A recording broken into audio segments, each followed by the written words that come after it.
হতাশা দূরীকরণের এক উপায় হচ্ছে আপনার চেয়ে লেস ফরচুনেট যারা তাদের দিকে তাকানো। অলওয়েজই কিন্তু যে কোনো জিনিস নিয়ে হতাশা আসছে, এটা আপনার দুনিয়া হোক, দিনের ব্যাপারের জন্য হোক, দিনের কাজের জন্য হোক, বা অন্য কোনো আপনার রেজাল্ট পাচ্ছেন না, আপনি পাচ্ছেন না। ধরেন আমি কালকেই বলতেছিলাম যে, কালকে নয় শনিবারে যে আসছিলাম, যে মানুষজন কম হয় এখানে হালাকাগুলোতে বিকালে। একজন আমাকে কালাম ভাই বলতেছিলেন যে আসলে নানা কারণ দেখেন। আমার দেখেন, মানুষ কম হওয়াটা আমার কাছে কোনো ফ্যাক্টর না, কিন্তু কাজে লাগতেছে কিনা আমার কথা বলাটা এটা ফ্যাক্টর। তার কারণ রাসূল সাল্লাল্লাহু আলাইহি ওয়াসাল্লাম 10 বা 11 বছর মেহনত করার পরে যখন তায়েফে গেছেন, মাত্র একজন মানুষ ওনার কথা শুনছে। আমার সাথে কোনো তুলনা হয় না। উনি 10 বা 11 বছরই করছেন, আমি তো 10-11 বছর ধরে দাওয়াতি কাজ করি না। ধরেন কথার কথা, ওনার সাথে কি আমার কোনো তুলনা হয় না।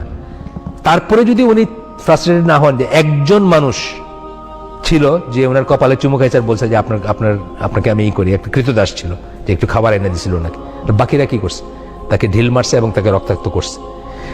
আমি যদি ওই দিকে তাকাই, তাহলে কি আমি কোনোদিন ফ্রাস্ট্রেটেড হবো যে আমার এখানে কজন বসছে বা কোনো দায়ী, ফর এক্সাম্পল, কোনোদিন হবে না।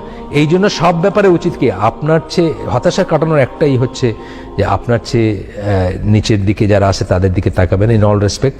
আরেকটা হচ্ছে যে আল্লাহ নিষেধ করছেন, এই কথাটা মনে রাখবেন, যেটা এগুলো কিন্তু আল্লাহ নিষিদ্ধ একটাই ব্যাপার, সেটাও মনে রাখবেন এবং আশা করবেন যে ইনশাল্লাহ আল্লাহই করে দিবেন। আল্লাহ ইসের অতিরিক্ত কাউকে দেন না, মানে যেটুকু বোঝা বহন করতে পারে তার অতিরিক্ত কাউকে দেন না।